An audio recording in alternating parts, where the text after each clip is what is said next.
Every now and then, I come across a book which articulates something that I have had an internal understanding of before, something that I've known to be true at a certain level, but makes it that much easier for my mind to grasp. Today's book is called The Courage to Be Disliked. This book contains controversial topics which more than likely will trigger you. So just fair warning before we begin this video, if you're a little bit reluctant to hear controversial things, then you might want to click off this video. It is, however, also in perfect alignment with teachings such as The Power of Now by Eckhart Tolle, Stoicism, and also even quantum physics, which proposes that the now is all that is. In this video, I'm going to give you my own summaries and breakdowns of the 4 biggest ideas that can change your life, so that you can not only more easily digest and understand the lessons, but you have real life examples and examples from popular shows that illustrate where you may be running into these issues in your own life. I've been reading and studying books on psychology, philosophy, spirituality, and science for over a decade now, and it's my mission to deliver this in a way where you can apply these teachings and refer back to them simply by rewatching this, because I find myself looking back through notes wishing I had breakdowns with the most important examples. Make sure you stick around to the end because I'm going to give you some bonus takeaways that you won't find anywhere else. So let's begin. The first big idea that this book reveals is that trauma does not exist.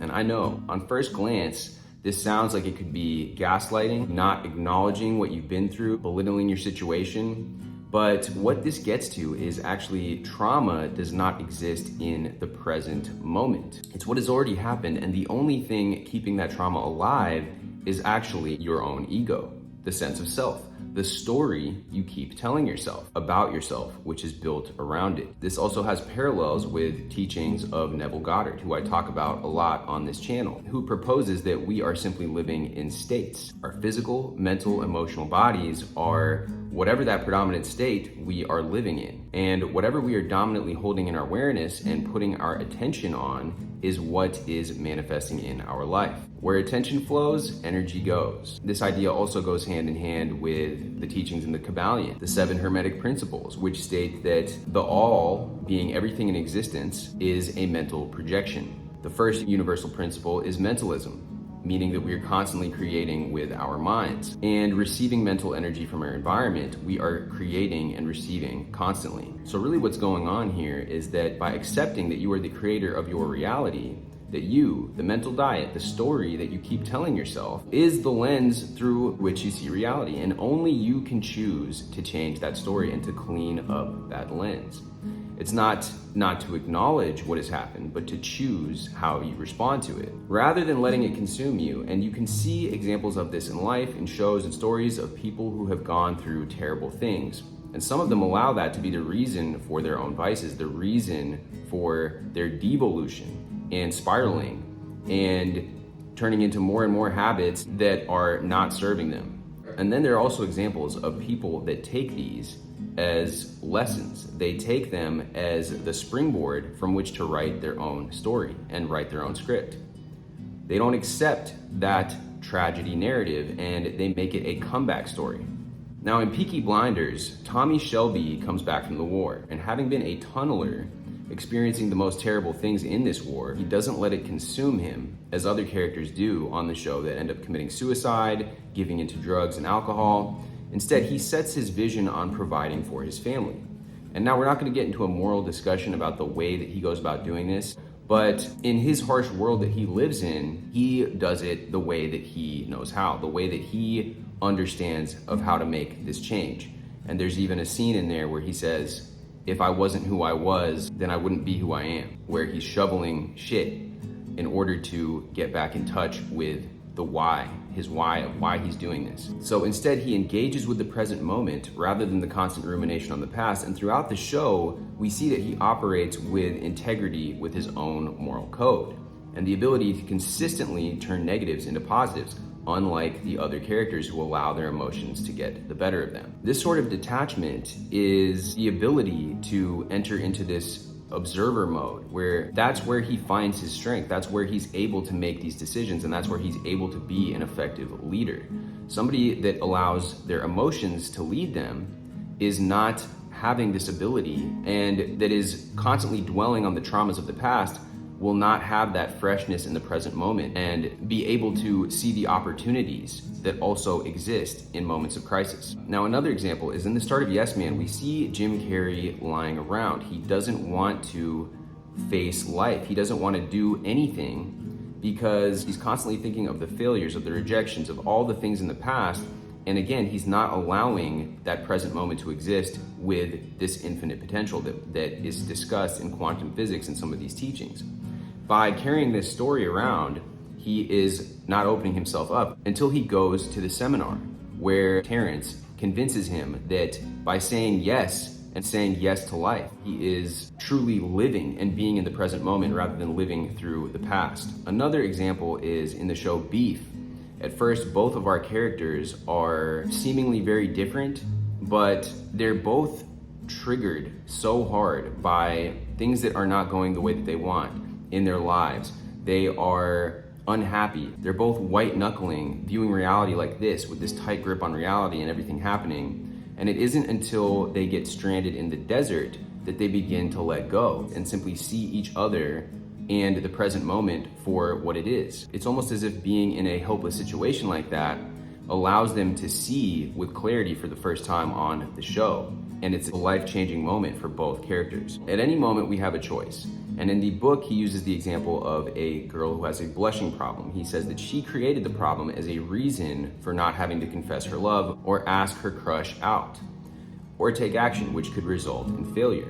There's also a book called How Emotions Are Made by Lisa Feldman, which corroborates this understanding that actually emotions are not responses to our environment, but they're constructed by our brain in order to better understand our environment. And I think that that is fascinating. Now, the second big idea of this book is the idea of life tasks and the separation of these tasks. Again, a lot of things that we may take for granted are brought up for question here. And the youth who is asking this wiser man in the narrative of this book seems to have some solid points at first, but as the conversation evolves, it becomes clear that everyone has tasks in their various domains of life, family, romance, work being major ones looked at, and that problems begin to arise when someone else begins to get too involved in someone else's task. The first example of this is that of a parent constantly hounding their child to do their homework.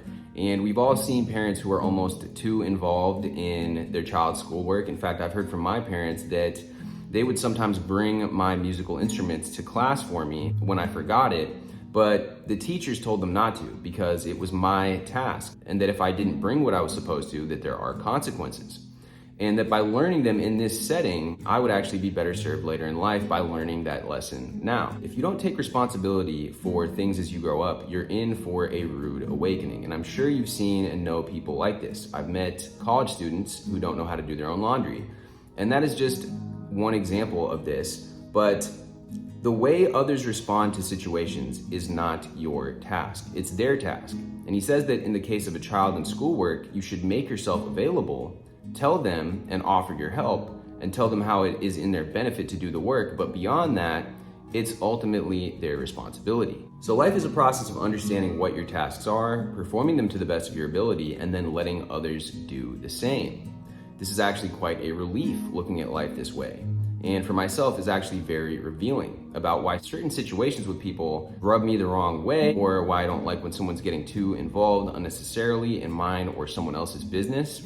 It just doesn't feel right, and here we have an answer as to why that is. People who are trying to perform other people's tasks have a tendency to become outcome dependent, needy, clingy, and otherwise cause resentment for overstepping and using guilt and or manipulation tactics to get other people to respond to situations in the way that they deem right. Now, in the show Beef, the eureka moment is that they're so controlling of the things in their lives, taking on too many responsibilities, needing to satisfy everyone, the husband and the kid and her mother-in-law, and him trying to save his brother and his family, and she's catering to all these stuck-up critics, caring too much about what they think. And towards the end, they have this I don't give a fuck type attitude, which is in alignment with the idea of this is not my task. In Yes Man, at the end, he realizes that he doesn't have to say yes to something that will hurt him. It's not his task to always please people by saying yes all the time. Giving them a sense of satisfaction is not his task. And in finding this balance to say no, he develops the courage to be disliked. In the show Suits, Louis Litt is always getting involved in things that aren't his task. He's always inserting himself into these situations, and that is one major reason why people are annoyed by him, why people find issue with him, and why he creates problems for himself on the show. Now, Liz from Blacklist is also so white-knuckling and emotional that it's not working in anyone's favor, and it's actually killing everyone. And Mr. Kaplan, through trying to expose the suitcase to Liz, which was not her task, creates a series of events and dominoes which bring misery to everybody involved. So life lies. We are a product of our past, and although there is truth in this, each moment has a certain freshness to it, and we can choose to see each moment fresh for what it is, and sometimes this is what's needed to gain clarity in our lives or in our interpersonal relationships. By not allowing ourselves to be consumed with emotion and looking at life through that distorted glass that has been clouded with past harm, we're able to see things in a clear manner that is detached and act in a new way. That is waking up from the script that you've been allowing to lead you and waking up from the story you've been repeating and writing a new one. And that is where your power lies. So everyone can change who wants to. The biggest obstacle is our own selves, our own story, our own conception of ourselves based on that continuous story. People think that freedom lies somewhere in the future, but it doesn't. It's in the present moment. Try and zoom out, see life from the bigger picture. For he who plants trees knowing that he will never fully sit in their shade has truly understood life. Which brings us to the third big idea, that happiness and true fulfillment is a feeling of contributing something. When you approach life by being of value to the community, whether the larger community of Earth, as stated in the book, or even those around you that you care about, then you will find your purpose.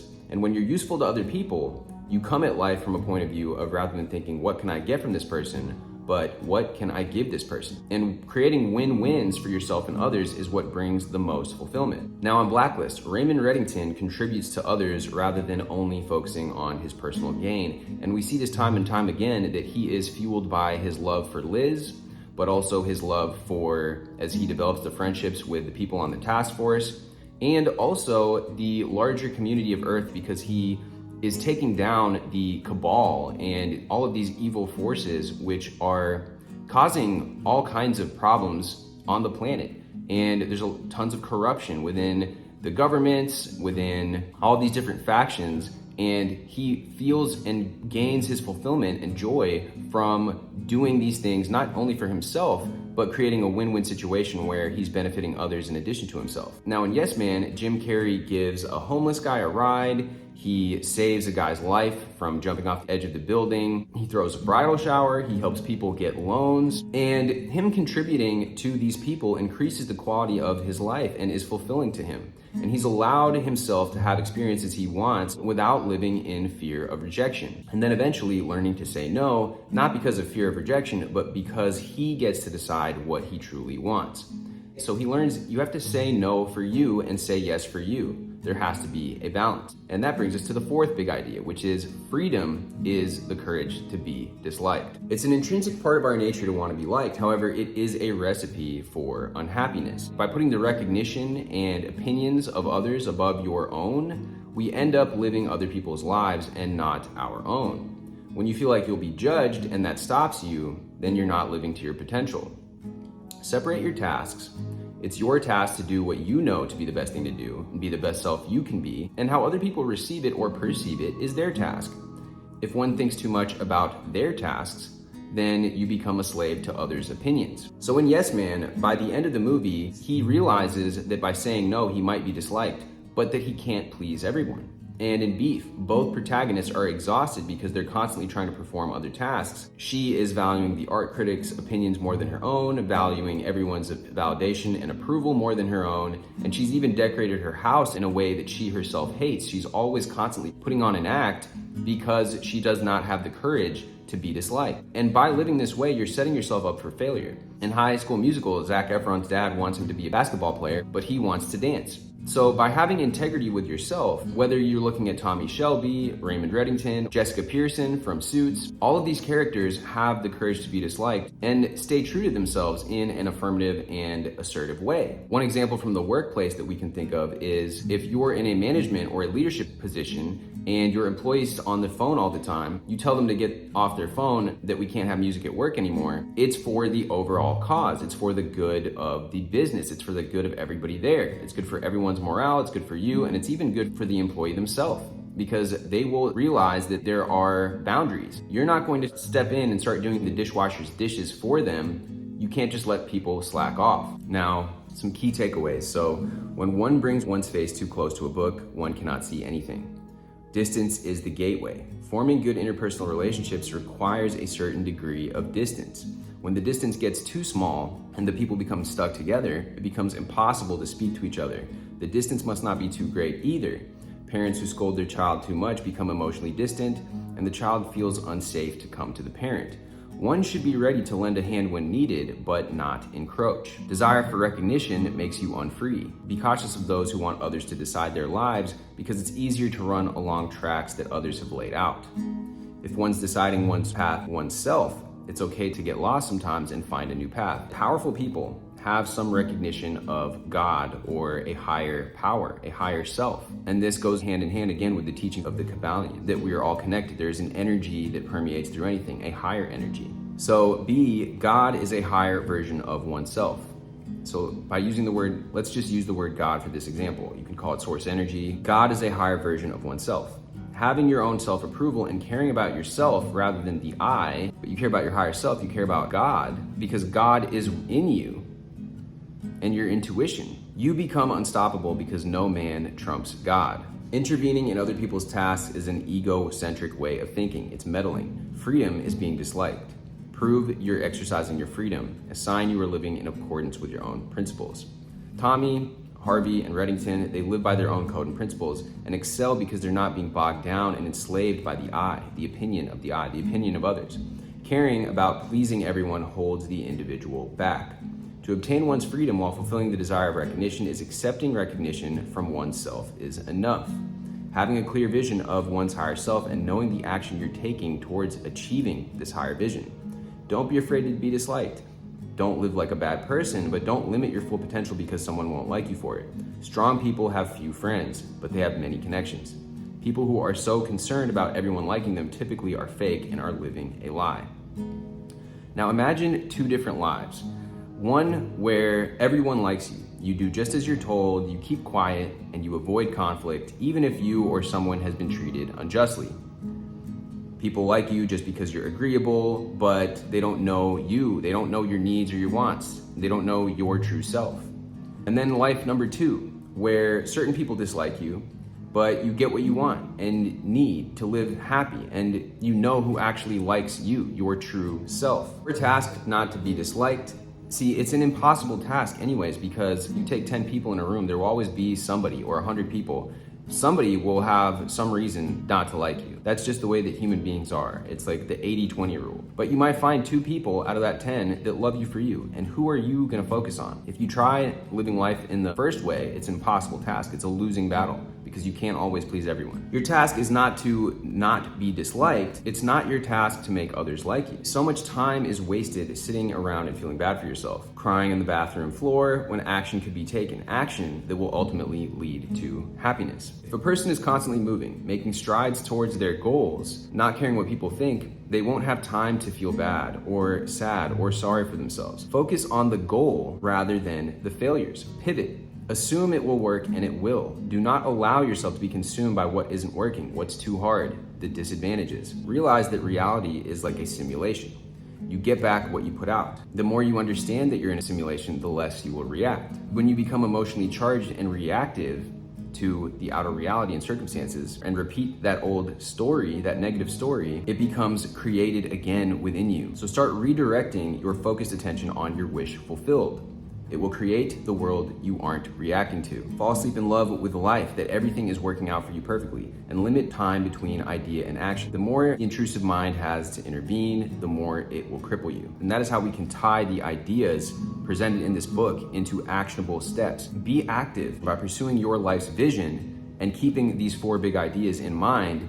You will then be well on your way to becoming that best version of yourself. Now, going forward with this understanding that your interpersonal relationships are at the root of almost all the problems that you face in life, and by applying the lessons learned, we will be able to have that ability to find the freshness in the moments, to rewrite our story, and to not be limited by the judgment of others, and to develop that courage to be disliked while helping others in the process. So with that being said, I hope you guys enjoyed this video. Let me know in the comments down below what your guys' thoughts are on this. And if you're looking to develop yourself into the best version of yourself, which is what we do here on the channel, hit me with a subscribe and look out for the next video. And in the meantime, check out this video right here about how to rewrite that story, how to have the greatest comeback of your life. Because in addition to your relationships, it's also about your relationship with yourself. And if you develop the habits that I discuss in this video right here, you will be well on your way to having the greatest comeback of your life, rewriting your story, having integrity with yourself, and enveloping and embodying the qualities in this. Anyways, guys, much love as always. Hit me with a like, hit me with a subscribe, and I will see you guys in the next video.